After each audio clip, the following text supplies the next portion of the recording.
This is Andre Taylor. I want to give you a simple formula to elevating your business no matter what kind of business you're in. I spend my time with high-end businesses offering premier products and services and luxury products and services.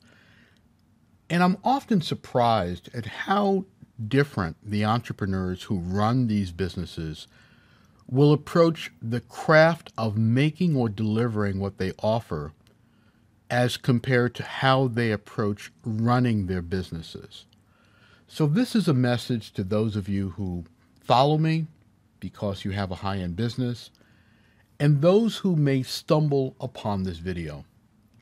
I want to give you 7 points to help you adjust your thinking out of not moving forward assertively, perhaps because of the pandemic, to a serious commitment to having a better business. These are 7 ways to remove the limits in your business. Let's talk about number 1. Number 1 is deciding you want a bigger and better business. I think the great thing about being in business is that you can decide at any time that you want a better business. No matter where you are, you can say, I want more sales. I want better clients. I want to personally make more money. Now, what many entrepreneurs do is unintentionally impose limits on their business by not making that decision. They might not know how to accomplish more, so they're afraid to say that they're going to do it. Or it might seem like they're so far away from it that they don't dare ask for more.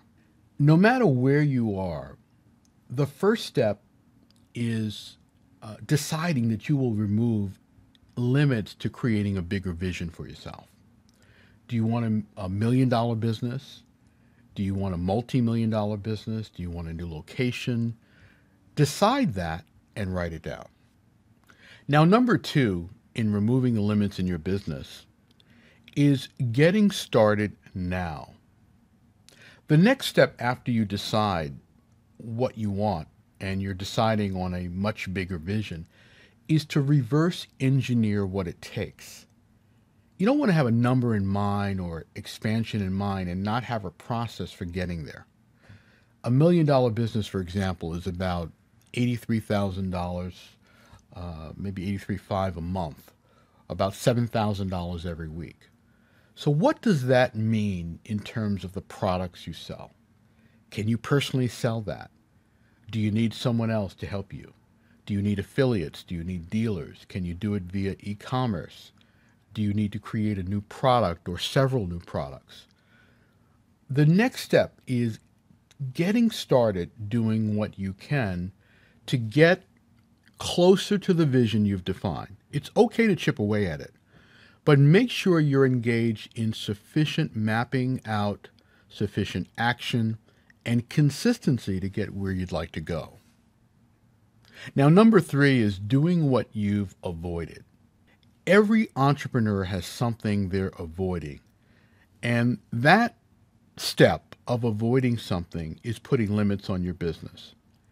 You have certain steps in your business you're avoiding, like making overtures to develop more clients.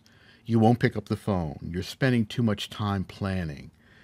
There are people who've called you and you haven't called them back because you're afraid it might not be worth it, or you don't want to be engaged in certain conversations, or you think they're going to ask you to do something. You have clients you haven't called. Maybe they're inactive and they can be reactivated. You won't send an email to your list. You won't post a YouTube video. You won't run an ad. You won't introduce a new product. You know what that is for you.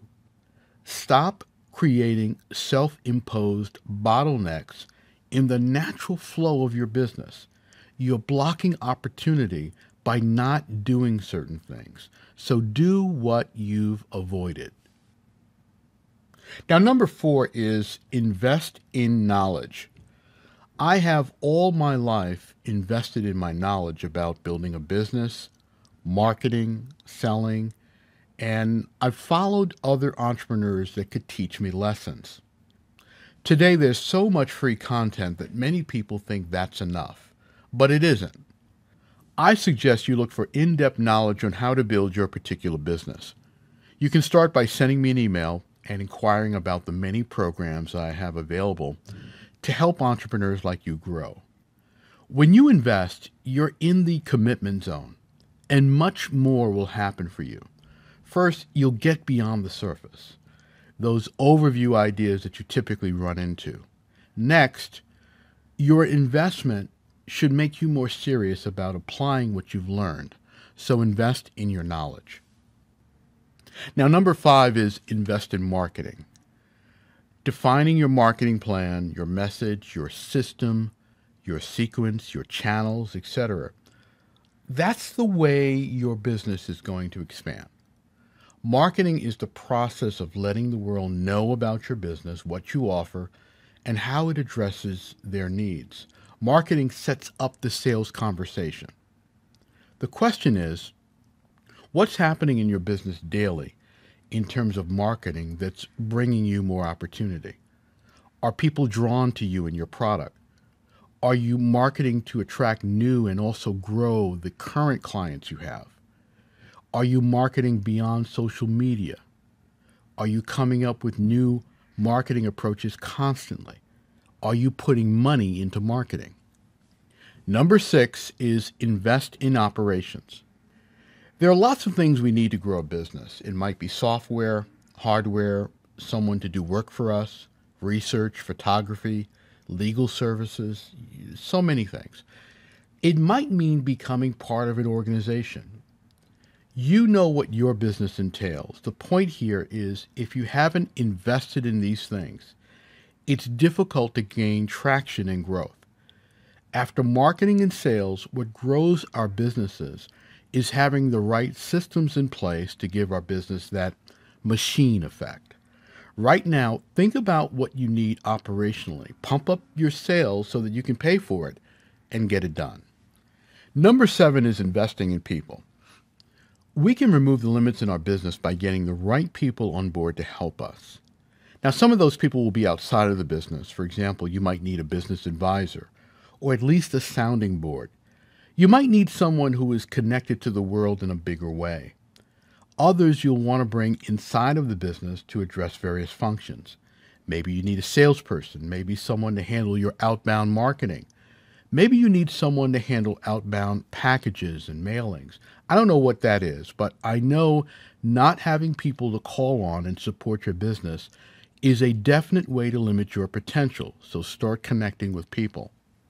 Now, if you address these 7 areas, a bigger vision, getting started, doing what you've avoided, investing in knowledge, investing in marketing, investing in operations, and investing in people, you are certainly on your way to removing the limits in your business. Now, I want you to tell me which of these apply to you. Write me at info@andretaylor.com. That's info@andretaylor.com. Tell me you've watched this video. Tell me what business you're in and what you're going to do. This is Andre Taylor. Make sure you subscribe to this channel. I'll see you next time.